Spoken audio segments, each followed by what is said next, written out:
have access to people who I think are like-minded, and I have the opportunity to send them a message to be like, hey, I really like what you're doing.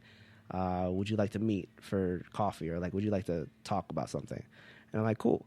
And I think from the podcast, to break this down, I'm like, that's how I've personally met some of the people who I've met in my podcast. And it's people who I want to surround myself and who I can help, or they can help me in one way or the other, whether I just show them a different perspective or help them actually with their business. Because most of the time they are some type of entrepreneur because they're also independent thinkers. And without social media, for me, I wouldn't be able to access certain people in my life, or I would have to be stuck with the people who I had in my life who actually just lived close to me by, like, relatively. But I want to get into, I guess now I want to see if we can get into the power of no. I have a very strong affinity to now realize how to say no, because me growing up, my mom would always tell me to say yes to things, like when it comes to food especially. Like, I was a picky eater. But now it's like I wanted to learn a lot about a lot of people, a lot of things. I was very curious, and I still am. So I would say yes to a lot of things. But now I actually find myself valuing my time and my efforts on certain things. So now I'm learning to say no. And I want to see different perspectives on how people say no. Because now you're saying that you're helping certain people, you're helping them grow. But how do you differentiate your time helping others and saying no to certain things? Like maybe saying no to certain things in your past. For me, the way I differentiate the two is based off of your previous interactions with me. Okay. And your most recent, what I'm seeing. All right. Technical difficulties. But let's get back into the power of no to figure out how you say no to certain opportunities, because now you value your time. Yeah, no, most definitely. And then what I was saying was how I it's second time around too, man. God damn. How I differentiate the two is by deeply fucking just how do I want to word this? Diving deep into who that person is. Okay. Meaning, so you have to trust the person before I even bother to take the time. Okay. And it's not even to say I have to trust them. Is it even worth my time to even take the time to fucking point out what I think potentially could be the underlying factor of why you're a dick? You know what I'm saying? Yeah. Because it's taking resources. It's taking me years. Yeah. It's taking failed relationships. Right. All my experiences, I'm willing to pour that into you. Mm-hmm. And for you to just brush me off? Yeah. Fuck you. Right. So that's what I'm saying. Is it even asking myself, is this person even worth my time? Yeah. What's their track history like? That's my biggest question before I even dive into that. And if I ultimately come to the conclusion that, you know, this person with 5 people, 6 people, their entire family, friends, spoken to them, and they still haven't made a change. Yeah. Ask myself, why am I the one? Right. But even if I go through all those questions, and I ultimately come to the point where I'm like, I could easily just be like, I should turn this person away. Yeah. Like, I shouldn't even waste my time. I should say no. Right. But then there are those instances in which I'm like, what if? Yeah.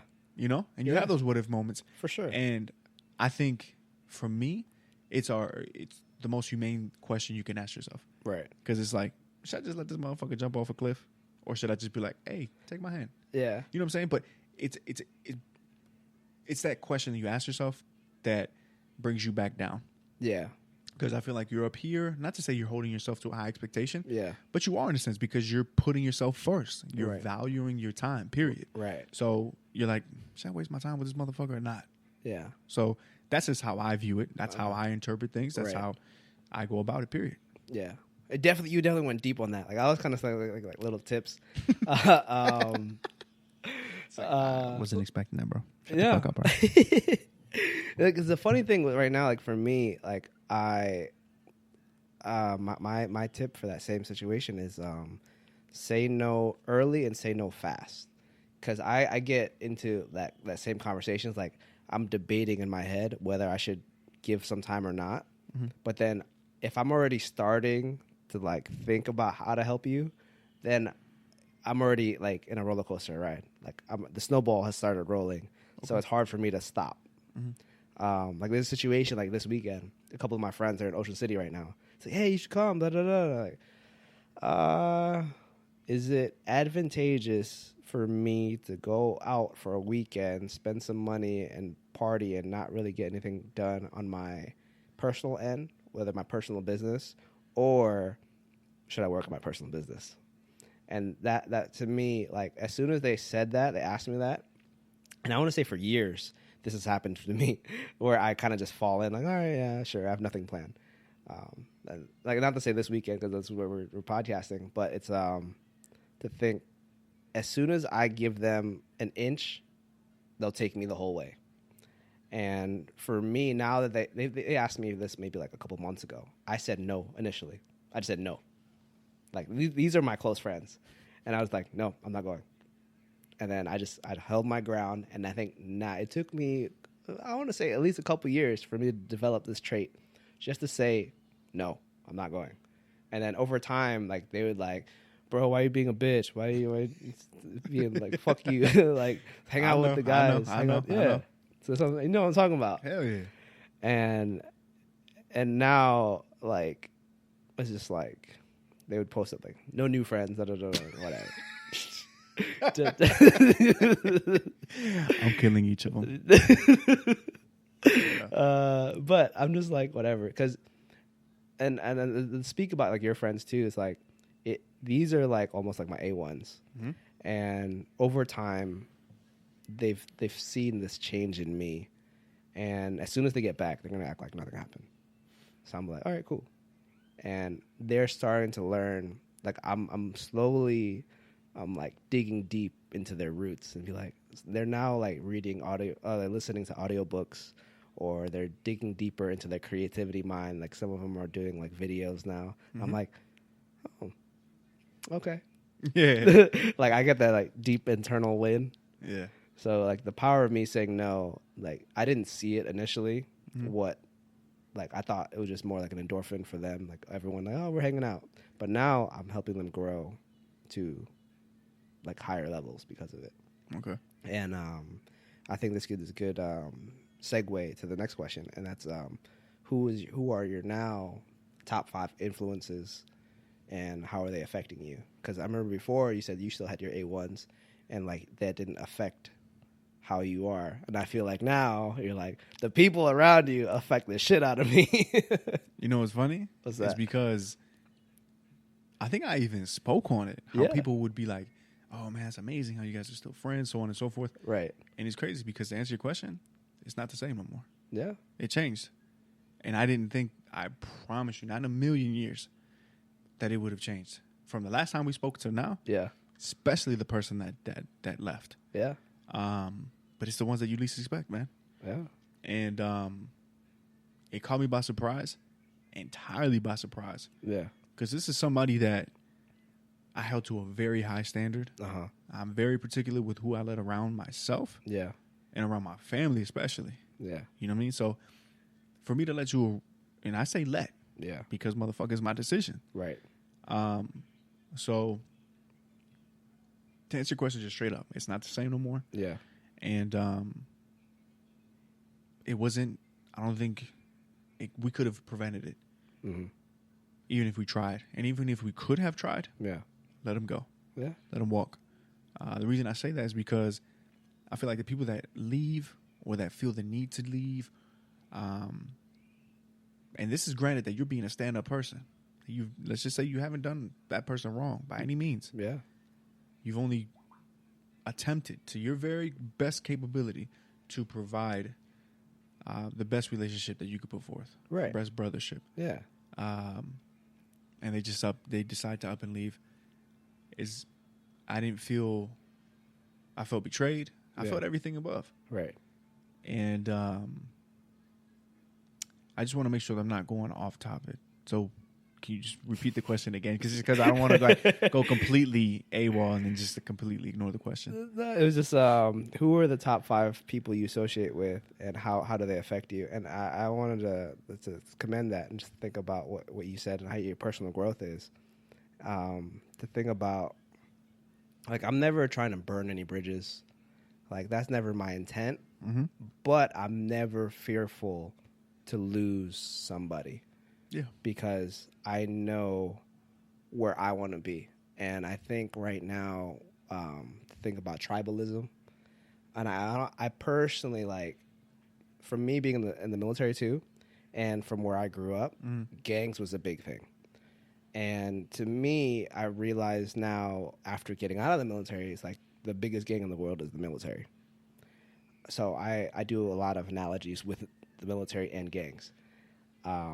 We were grown to be like, hey, if that guy doesn't look like you, that girl doesn't bang with the same shit that you grew up with, then that guy's dead, like physically or mentally. And I think that's how we all grew up. Especially, I want to say, like, as I think millennial. I think what I saw was from 81 to 94. I think that's what the Urban Dictionary definition is. Mm-hmm. That's kind of what we grew up on, like hip hop, the emergence of hip hop, emergence of Tribe Called Quest, De La Soul, all the way to 50. Like, that's the whole, like, we grew up, like, 50 Cent got shot 9 times. That was like, that was almost like an award or amazing. Like, yo, he made it out. Yeah.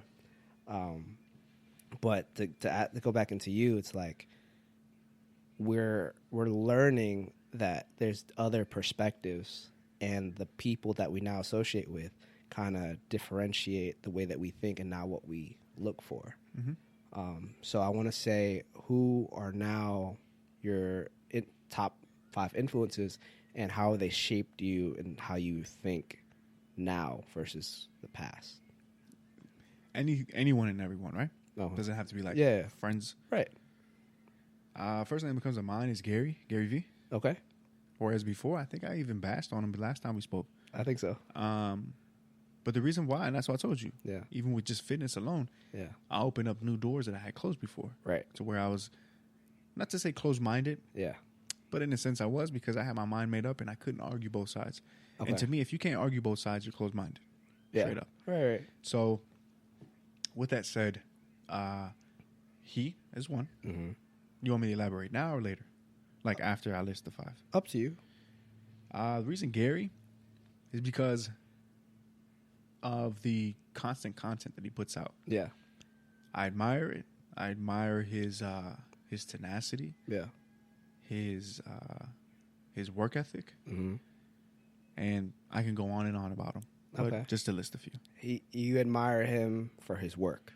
Exactly. To sum it up. Exactly, because I can relate to it. Okay. Immigrant background. You work hard, yeah. You know, my father. Yeah. So that's that.